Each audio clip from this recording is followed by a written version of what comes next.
Bueno, un saludo cordial, señor presidente. Muchísimas gracias por la palabra a todos los colegas asambleístas. De igual manera, saludos cordiales y al Ecuador entero que está siguiendo esta importante reunión. Colegas asambleístas, según información del Banco Central del Ecuador, la deuda pública del país ascendería a cerca de los 60.000 millones de dólares, con corte a mayo del 2020. Sin embargo, de la información que acabamos de obtener, deducimos que en este cálculo no están tomadas en cuenta precisamente todas las obligaciones que tiene el gobierno. Ciertamente, hay compromisos que sí constan en los balances del Banco Central, pero también es cierto que existen otras obligaciones fuera del endeudamiento público, que ascenderían aproximadamente a 6.000 millones de dólares. Por ejemplo, me refiero a los certificados de tesorería, saldos de las cartas de crédito por importación de derivados, acumulación de contratos de servicios petroleros y pasivos corrientes de Petroamazonas. Repito, en estas cifras, la deuda alcanzaría los 6.000 millones de dólares. Si se considera que esta cantidad es gigantesca, debo anunciarles que todavía hay más cifras que se han quedado fuera de las cuentas de la deuda, como por ejemplo los contingentes por laudos, los pasivos contingentes por operaciones comerciales y hasta los certificados de garantía del Yasuní ITT. Y como no, también los bonos derivados de programas de financiamiento, que ascienden aproximadamente a los 4.000 millones de dólares. Representa esto el pasivo contingente de operación de derivados, así como los pasivos contingentes por garantía soberana.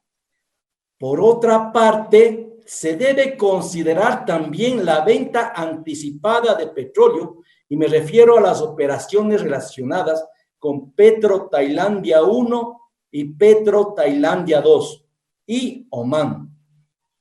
Y por supuesto, no podemos olvidar las obligaciones casa adentro que el gobierno mantiene con la seguridad social, con los gobiernos autónomos descentralizados y otros rubros relacionados con la deuda agregada pública, que también forman parte de las obligaciones impagas. Toda esta evidencia nos hace deducir que la deuda sobrepasaría los 70.000 millones de dólares. En términos relativos, esto representa el 65% del Producto Interno Bruto. Una cifra escandalosa y peligrosa para el país. Y algo tan grave como este monto es que ni siquiera podemos confiar en los informes que periódicamente presenta el Banco Central del Ecuador. ¿Cómo podemos estar seguros de esta cantidad o de las cifras que emite esta entidad si luego el gobierno se inventa el concepto de deuda consolidada y su famosa fórmula de cálculo? Obviamente, con el único objetivo de seleccionar las cifras más convenientes y así obviamente bajar el monto de la deuda pública. Es inaceptable, ecuatorianos, que se pretendan maquillar y disfrazar las cifras de la deuda escogiendo qué rubros se suman y cuáles no. Están engañando al país con falacias que lo único que logran es confundir a la ciudadanía y engañarse inútilmente a sí mismos. De lo que se olvidan nuestros brillantes economistas del gobierno es de aquel viejo adagio popular que asegura que no hay plazo que no se cumpla ni deuda que no se pague. Tarde o temprano, esto tendrá que salir a la luz y se tendrán que pagar todas estas obligaciones. Que se me escuche muy bien, ecuatorianos. No necesitamos fórmulas mágicas, necesitamos coherencia y decencia. Hacer lo que nos enseñaron en la escuelita, poner en una columna todas las cifras y sumarlas, algo que hoy en día es sumamente fácil con la tecnología. Colegas asambleístas, he sido reiterativo en todo esto, porque para hacer proyecciones económicas válidas es importantísimo y obligatorio tener datos reales y compartirlos de forma transparente con los verdaderos dueños de los recursos nacionales, el pueblo ecuatoriano. En la situación económica en que nos encontramos actualmente, me pregunto, ¿será posible llegar al límite del 40% del Producto Interno Bruto en 12 años, como propone el Ejecutivo en la disposición transitoria 26ª? Sobre todo, porque la manera de proyectar no es la correcta, porque efectivamente no se tiene información real que permita hacer este trabajo. Esta es la gran interrogante que dejo a la ciudadanía en este momento crítico de nuestra historia. Sumado a lo dicho, debemos añadir que el gobierno ha seguido sin pausa con su programa agresivo de endeudamiento. Pero aquí cabe otra pregunta.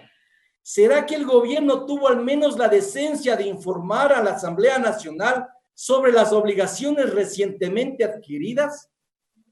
Y también hay otra. ¿Será que tuvo la buena voluntad de cumplir con las disposiciones legales para con la primera función del Estado? Creo que no. Pero bueno, en definitiva, el tiempo nos ha dado la razón sobre la propuesta de observaciones que presentamos a la Comisión de Régimen Económico y la necesidad de instaurar en el país un periodo de estabilidad económica con el propósito central de controlar y reducir el endeudamiento y el gasto público. El punto de partida para hacer las cosas bien es sincerar todas las cifras sobre el endeudamiento, incluso para otorgar un sustento técnico a las medidas que se adopten en el futuro. Pero también quiero ir más allá. El Ecuador entero necesita un baño de verdad. Necesitamos que los funcionarios públicos del Ministerio de Finanzas y del Banco Central nos hablen con franqueza. El texto alternativo que propone el Ejecutivo, en teoría, es bueno, o por lo menos suena bonito, pero hacer proyecciones sin información real de la deuda pública es una falacia. Nos estamos mintiendo. Es como hacer cálculos a ojo de buen cubero. Y así no creo que sea adecuado manejar la economía y las finanzas de todos. Para hacer lo correcto en esta materia, propongo una serie de puntos. Primero, reestructurar la deuda pública del país a través de un reperfilamiento de la misma, es decir, una negociación con los acreedores a tasas de interés menores que las del mercado, así como un alargamiento en los plazos. Segundo, partir de cifras reales sobre el monto total de la deuda pública. Tercero, instaurar en el país un periodo de estabilidad económica de por lo menos 15 años, periodo en el cual se debe ir ajustando la deuda a montos en los que pueda manejarse la sostenibilidad de la misma. Y por último, establecer un cronograma de reducción progresiva de la deuda con objetivos y metas claras de forma anual. Colegas asambleístas, pueblo ecuatoriano, es imperativo hacer lo correcto, lo justo, lo ético y lo necesario. Señor presidente, muchas gracias. Hemos escuchado ahí al Usted, asambleísta asambleísta Marcelo Simbaña. Tiene la palabra el asambleísta Raúl Tello. El asambleísta Marcelo Simbaña propuso una reestructuración de la deuda, así como establecer un cronograma definido para el pago de deuda, fue lo que señaló. La de acá. Vamos a escuchar ahora al asambleísta